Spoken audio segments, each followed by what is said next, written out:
I'm gonna do this loud. Hi, Evan. You there? Hey, how are you? I'm good. How are you? I'm doing well. I'm doing well. Another Tuesday. Another Tuesday. Happy Tuesday. Same to you. All right. So we have a really good topic today. I'm excited to share with everybody what you and I were just talking about. And I think it'll be super valuable to everyone out there, especially with all the refinances, the families that are knowing that now is a really good time to purchase, but questioning about their credit score. Credit's a big thing. Credit is a big thing. So, I've seen it on all scales of it.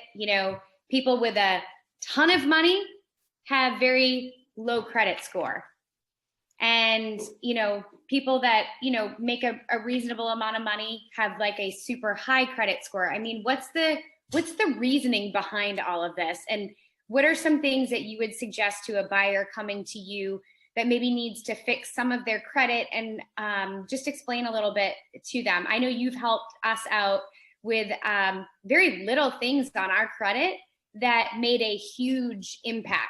And it was just things that I had no idea about. I didn't even know it was there.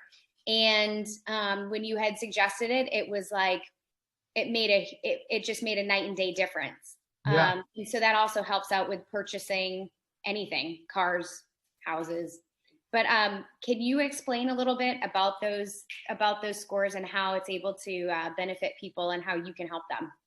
Absolutely. It's credit's a crazy thing because there's these credit scores that we all have that we really didn't sign up for to be a part of, and now that's basing our financial power when we go to get a loan, a mortgage, a car insurance, rent something. Everything is credit score driven right now, and there's so many little things that can affect it. And I always say, when we're in the middle of helping a client with repairing their credit or getting their credit scores higher just to get a better rate, it's kind of like the wild west. We can do one thing and then it may or may not work. There's some predictability in here while we do that, but I'm going to tell you some of the definitive things, and then I have a couple slides I'm going to try to pop up just to kind of break it out visually. But a few things to note: a consumer pull. So like when you're tracking your credit on, let's say, Credit Karma or one of these sites, a consumer pull is always going to be different than a mortgage loan, mortgage pull, car loan, credit card. There's different credit score models. And then on top of that, there's different credit score programs. So it's like the consumer credit companies and the credit bureaus got together and said, here, let's figure out a way to make everyone crazy and not use the same model, right? Yep. So someone calls in and says, oh, I have a 800 credit score. I might see it at 760 on our side. If they call and say 620, it could be 540.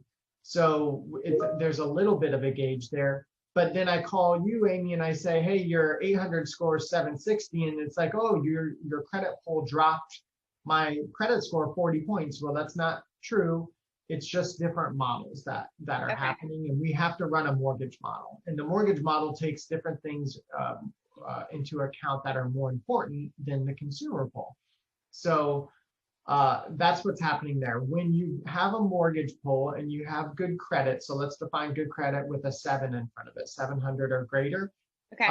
That would be, let's call great credit. That mortgage pull is going to affect your scores 2 to 7 points, not a big deal.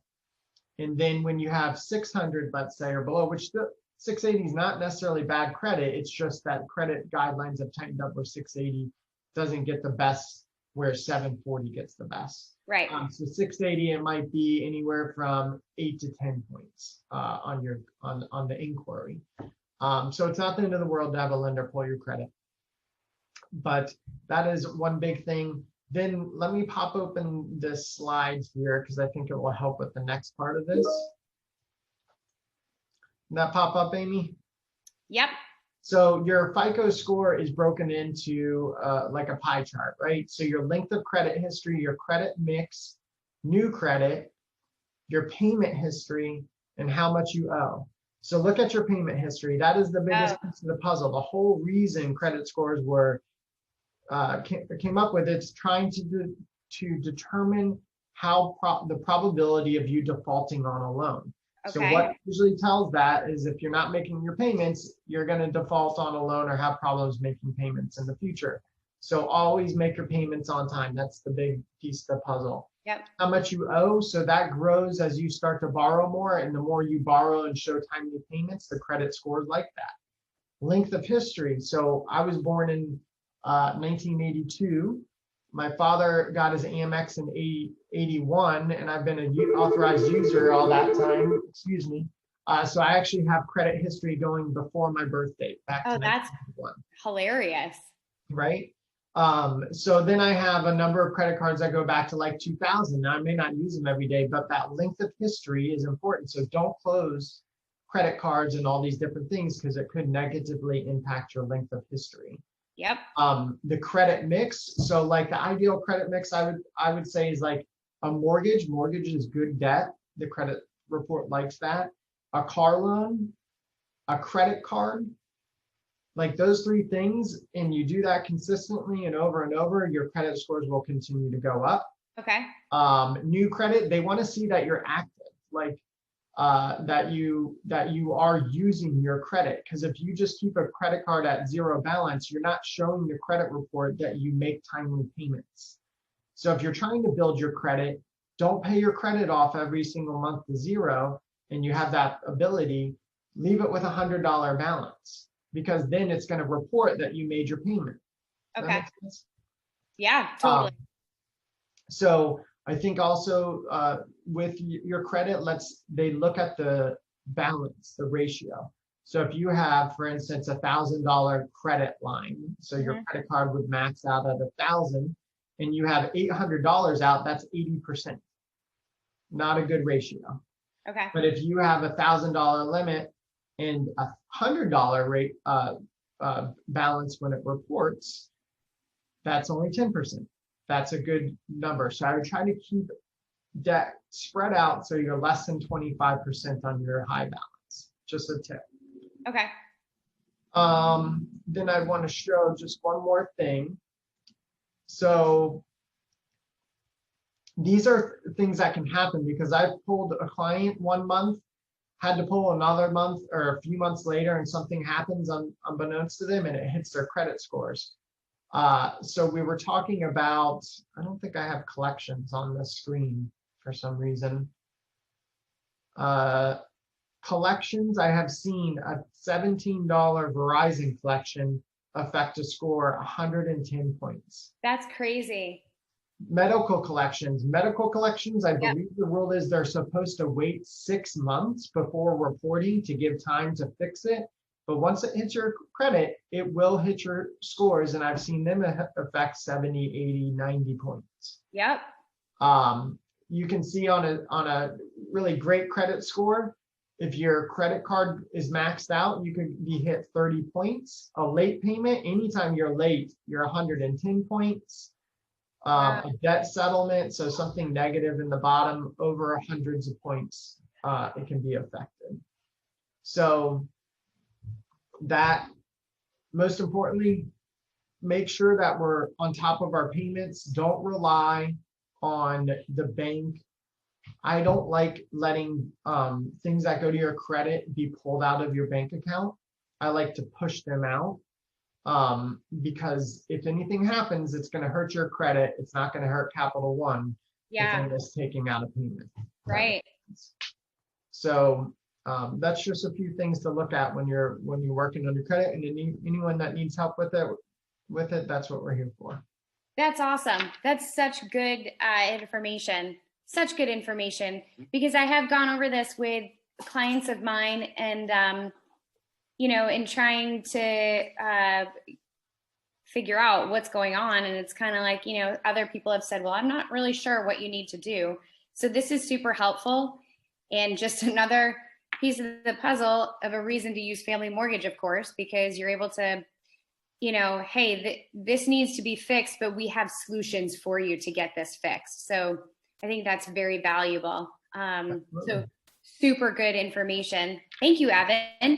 Absolutely. Hopefully that was valuable to everybody else. And if you guys want more information about that, definitely reach out to Evan.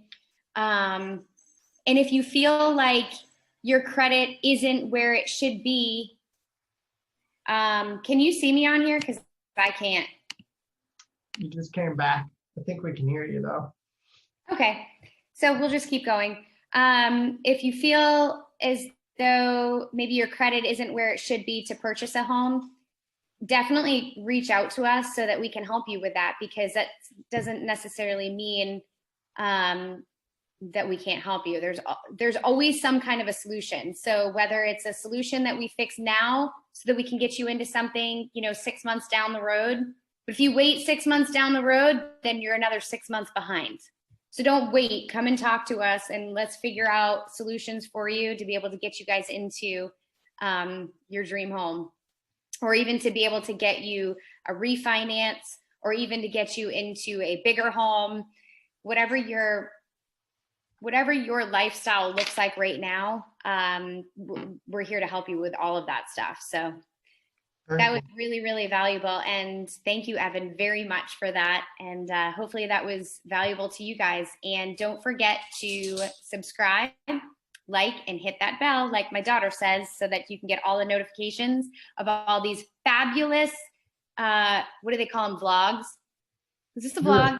You are so much hipper than I am. Is this a vlog? I'm learning from my 11-year-old. She's telling me what to say. But anyways, we've got some really valuable information. And if it's not anything, my dog says so too. If it's not anything that you want to reach out to us right now, at least watch our videos and kind of get a good idea. And when you're ready, give us a call. Thanks, Aimee. Thank you.